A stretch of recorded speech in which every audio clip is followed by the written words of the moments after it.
Since the 7th century and the rise of Islam, many countries around the world have been Islamized, including Turkey, Iran, or Indonesia. This is also true for North Africa. However, unlike these other regions, this part of the Muslim world was not only Islamized, but also Arabized. Many of the indigenous peoples in the region lost the languages and adopted that of the conquerors. In the Maghreb, however, this phenomenon is quite uneven. There are many regions of Morocco and Algeria where the local Amazigh or Berber languages still persist.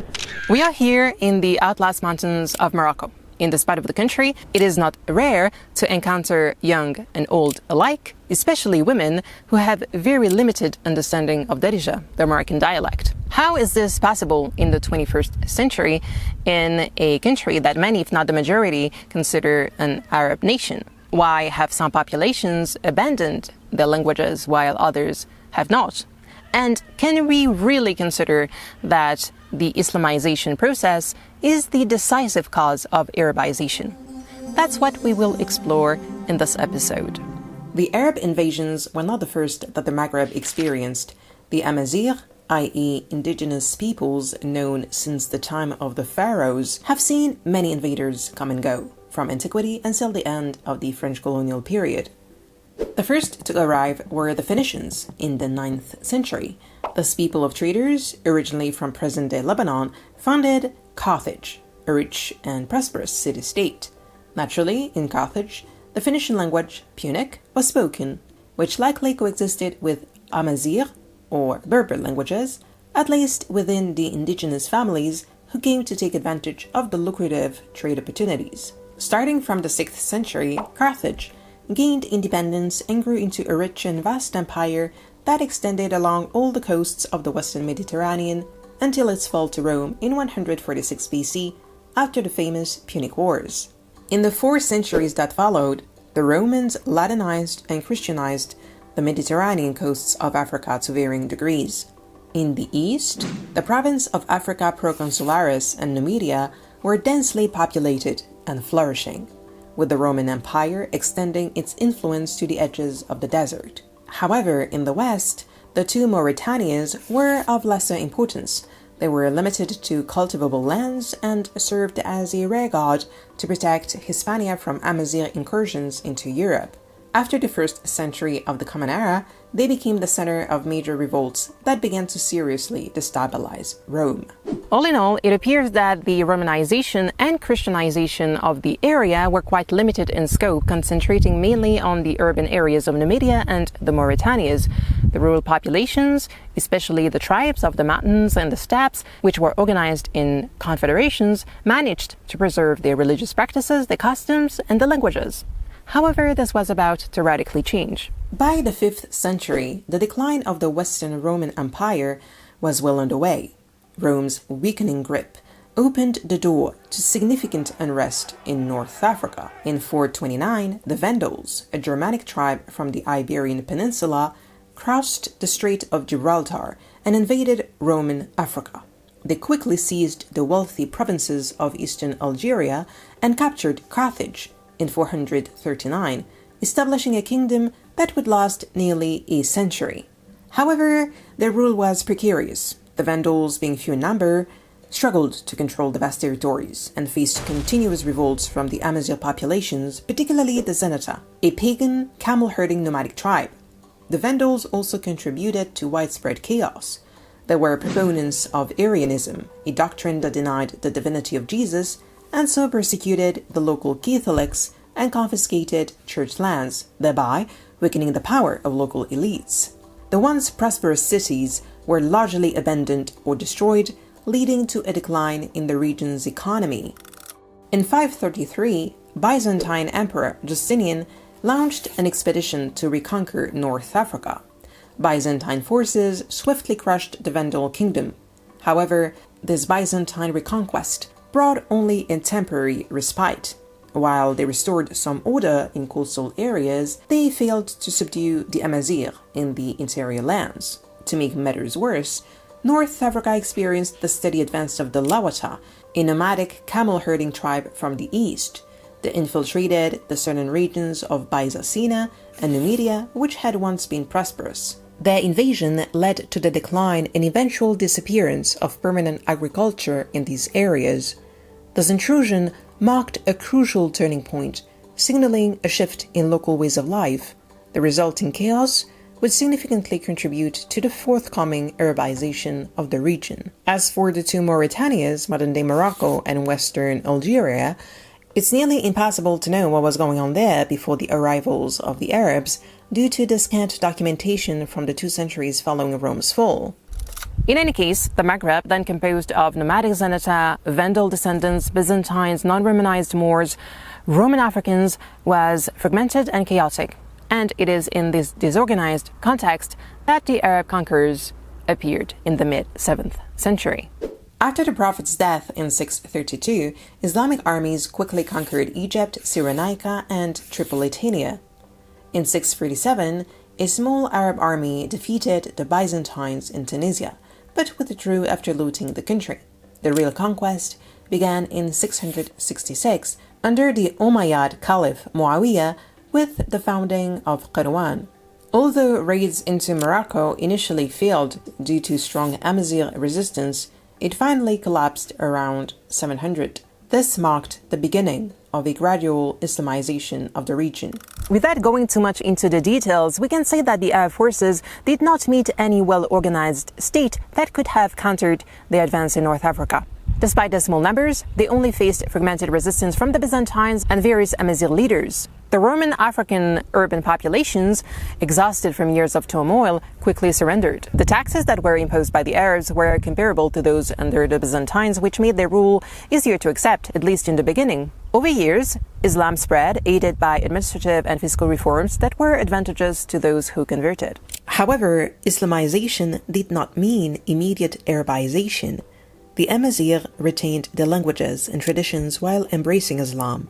Actually, Islamization itself was quite uneven. New cities like Qayrawaan and Fez became strongholds of Islam, but the conversion of Amazigh tribes in rural areas was slower. Some Amazigh groups converted early on, while the large nomadic tribes of the Sahara only began converting in the 15th century. The Guanche of the Canary Islands never converted to Islam. Christianity even persisted in North Africa until the 12th century before being eradicated by the Almohads, a Moroccan Amazigh dynasty. This leads us to the question, how were the Amazigh tribes Arabized? Just as was the case with Islamization, the Arabization process did not occur evenly or even simultaneously across the entire region. Actually, in some ways, it's almost impossible to understand for the simple reason that in the Western Maghreb, the presence of the Umayyad Arab power, which could have imposed the state language on the dominated lands, was, considering the duration of their rule, quite insignificant. In Morocco, the Great Berber Revolt of 739-740 brought a definitive end to Arab rule in the region. This revolt erupted in response to the policies of the Umayyad governors in Qayrawaan, who were tasked with controlling the Maghreb and Al-Andalus. But despite their crucial role in the conquest of Spain, the Amazigh, who had mostly converted to Islam, were treated as second-class citizens by the Arab authorities. They were burdened with unjust taxes even after the conversion, which contradicted Islamic principles. Although Caliph Omar II had banned these practices, the military defeats of the 720s and 30s forced the authorities to reintroduce these taxes and slavery under new religious interpretations. To reclaim their power, the Amazigh tribes of Morocco and Algeria allied with the Kharijites, an Islamic sect from the east that was persecuted by the Umayyads. The Kharijites had taken refuge in the Maghreb and found support among the disgruntled Amazigh tribes. The Kharijite message, which promised a society where all Muslims would be equal and Islamic law strictly applied, resonated with the Amazigh tribes. The revolt was successful, and the Umayyads were expelled from the Maghreb al-Aqsa, modern-day Morocco, and Al-Andalus. While the Umayyads retained control over Ifriqiya, modern-day Tunisia and eastern Algeria, the rest of the Maghreb slipped from the grasp, fragmenting into a series of small, independent Amazigh states. This revolt marked one of the greatest military setbacks for the Arabs and led to the establishment of the first Muslim states outside of the Caliphate's control. The Arabization of the Maghreb occurred in two main phases. The first one, spanning from the 7th to the 11th century, was primarily centered in urban areas like Qirwan, Tunis, Tlemcen, and Fez. Fez, founded by Idris I, regarded as an Arab descendant of the Prophet and the founder of the Moroccan statehood, became a key center of Arabization. Moroccan Amazigh tribes, who had fought against the conquerors, recognized his power, as they clearly saw the benefits of this process, integrating into the state administration and strengthening their own power by aligning with Idris I, whose lineage added legitimacy and reinforced the influence in the emerging state. In these urban centers, Arabic naturally became the language of state administration, largely because it was the language of the ruling class and there were no viable alternatives. Amazigh languages were unwritten at the time, and their regional variations were so pronounced that none could serve as a common language. However, it was not until the 11th century that a deeper and more widespread Arabization process took place, marked by the arrival of nomadic Bedouin tribes. These tribes introduced Arabic into the rural areas of the Maghreb, profoundly transforming the culture and languages of the Amazigh tribes. But why did these Bedouin tribes arrive so late? The Abbasid power, which had supplanted the Umayyads, was overthrown in Tunisia by the Fatimids. The Fatimids quickly conquered Egypt, helped by local discontent, and established the capital in Cairo in 973, while leaving the governance of the Maghreb to an Amazigh lieutenant. This decision, although strategic, led to significant unrest. Within 3 generations, a new Amazigh dynasty, the Zirids, broke away from their vassalage to the Fatimids and aligned themselves with the Abbasid power.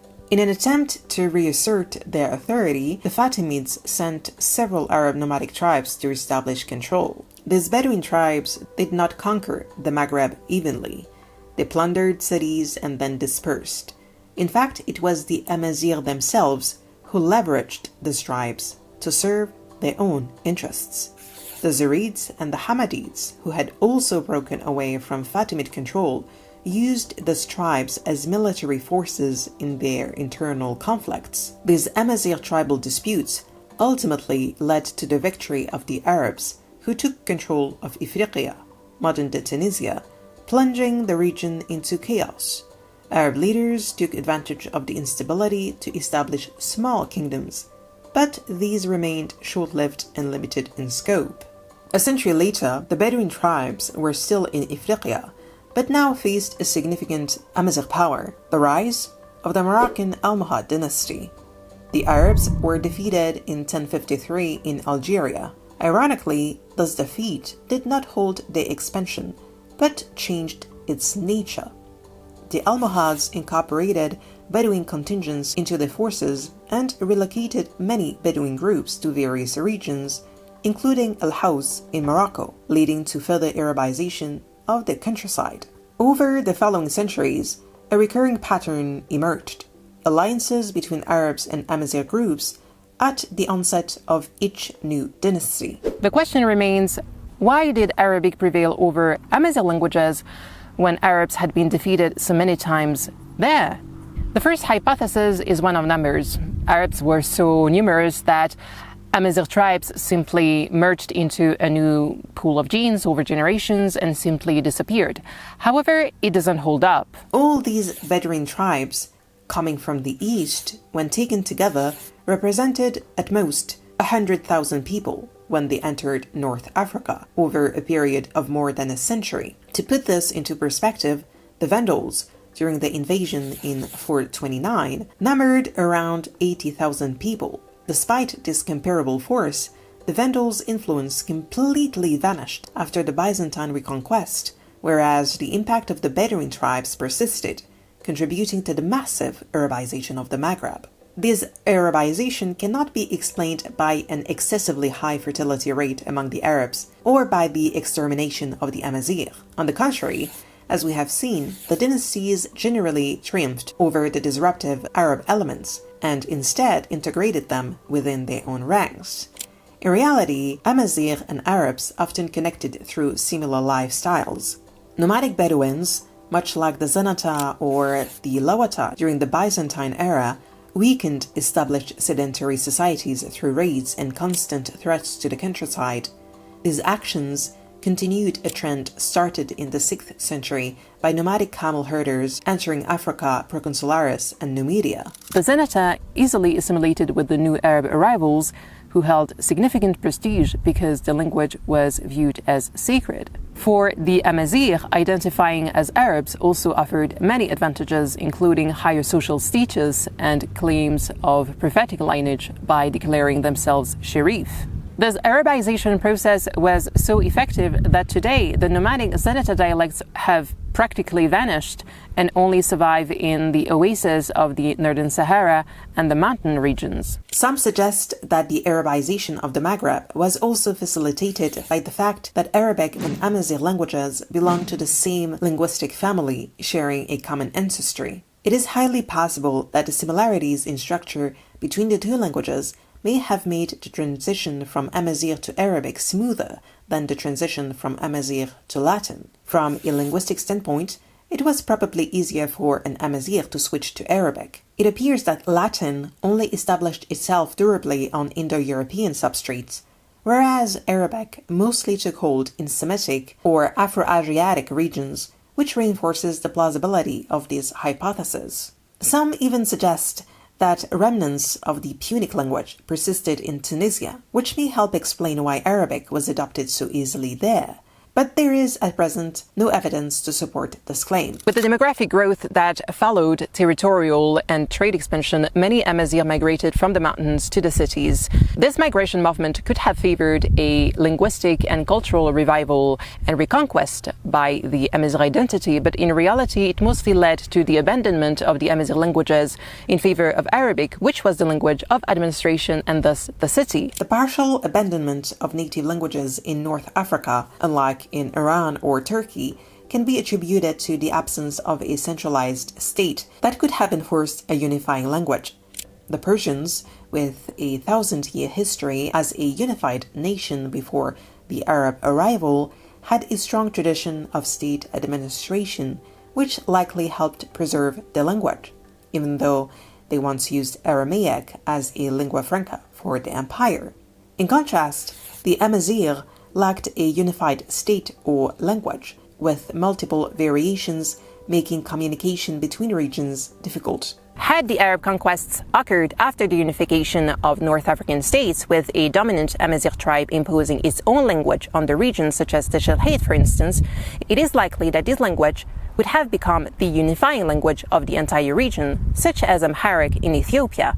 But history had other plans. Now, it's important to remember that the Arabization process in Morocco and Algeria is incomplete, and with the current revival of the Amazigh identity, the years to come may change the course of the linguistic history of this region. But only time will tell. Thank you for watching this video, and maybe see you next time.